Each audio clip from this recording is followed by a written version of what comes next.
And on this episode of Not Knowing Your Audience, we have this from Behind the Take. Ghostbusters Answer the Call director Paul Feig blames backlash on the political climate of the time, claims critics were Trump supporters. Now, let me just pose this question out there. Let's say the majority of moviegoers, the majority of people that are paying their hard-earned money to go see your product, let's say they are straight, white, conservative men that do not want to see female leads or any minorities whatsoever. Why would you, as a studio, why would you want to make a product that directly goes against your core demographic?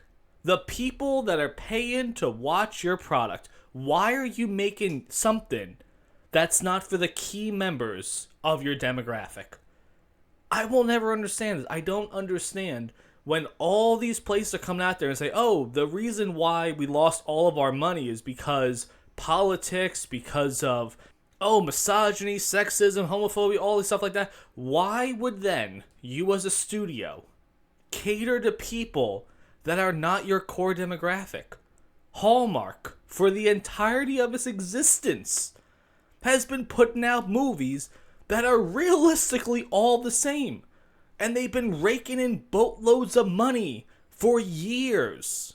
You're not going to see a Hallmark movie that's a gory action thriller about vampires and, I don't know, tons and buckets of blood everywhere or gratuitous sex scenes. No, you're not going to do that. Hallmark is going to make the same stuff that they've been making for the entirety of its existence and making profit from it. So you as a director, you as a company, if you're making something that is going against your core demographic, you've done everything wrong. You've gone against the one thing that guarantees making you money. You spit in the face of your core audience. That's why Joker 2 was such a hysterical flop. It did everything wrong. And it went against everything that the audience of the first movie, the people that made it a $1 billion Oscar-winning success, they decided, let's do the opposite for everything. And what happened? I saw some videos where they're already pulling Joker 2 posters off of the cinemas. It's going to be out of theaters probably this week. It's not making any money at all. And I always say this. I say, imagine if we live in the world of like the Fairly Odd Parents episode where Timmy Turner wished where everything was just an amorphous gray blob and that was it. The movie still fails. The Ghostbusters 2016 movie was still a really bad movie. Putting men in that role, it was still bad. You could probably even bring the original cast back for it. It would have still been bad. If Bill Murray played Melissa McCarthy's role in it, it would have still been a bad movie. It's plain and simple. You went out there and made the worst movie you could possibly make. And if you made it for the core demographic of women, that's 50% of the population. You should have made a profit. The people that you made your movie for did not go see it. And then you're going to sit there and blame Trump-supported critics for it? Well, where are all the Democrat critics out there? Where are all the writers out there that write for all these feminist propaganda places? How come they're not out there putting these massively glowing reviews out there and bringing all these people to the theaters and selling out theaters for women-only things and stuff like that? How come none of them are doing that? It didn't happen. It didn't happen at all.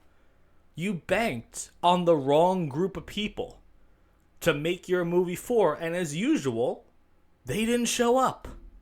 So now, as a studio, you have one or two choices. Sit back and say, yes, we made a bad choice. We made a bad movie that we should not have made at all. And it lost a lot of money and it was really embarrassing. Or you could do the usual route of today's society and just say, hey, it wasn't my fault. It was blah, blah, and blah's fault. Ghostbusters 2016, I thought that was going to be the peak. The peak of all these bad things. But now these companies have just doubled and tripled and quadrupled down on it. Saying things like, well, if you don't like it, you shouldn't watch it. Or, oh, it's not made for you. It's amazing how far we have fallen. as a society of content producers out there, that all these companies want to make content for a group of people that aren't seeing their product. But in the end, what do you guys think about that? In the sea of sand, beneath twin suns' embrace, I learned to track the dunes in this harsh, relentless place. From Caledon to desert, where waters were full and gold.